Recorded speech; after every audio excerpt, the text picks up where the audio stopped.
কেমন আছেন আপনারা? আমি আজকে আমাদের ফুল গাছ দেখাবো, ঠিক আছে? থামেন, আমি ছাদে নিয়ে দেখেন এটা হলো আমার ফুল গাছ। কতগুলো ফুল গাছ ধরেছে, এই দেখেন ফুল। আমি আপনাদেরকে ছিঁড়ে দেখাচ্ছি। সেই ডালও ভেঙে গেল, আরে শিকড় উঠে গেছে। থামেন লাগিয়ে দিই,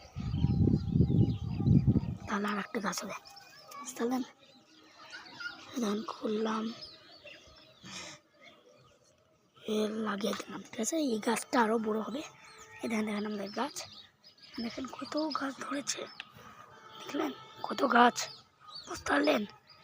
আরে দেখেন অ্যালোভেরা, দেখেন কুষ্টি হয়েছে। আরে দেখেন এগুলো বুন। আরে দেখেন এটাও হলো গাছ, বুঝতে পারলেন? হয়ে গেল আমাদের ব্লগ। কেমন লাগলে আপনাদেরকে বলবেন। Bye bye. ব্লগ যদি ভালো লাগে লাইক করবেন আর সাবস্ক্রাইব করবেন, কারণ আমাদের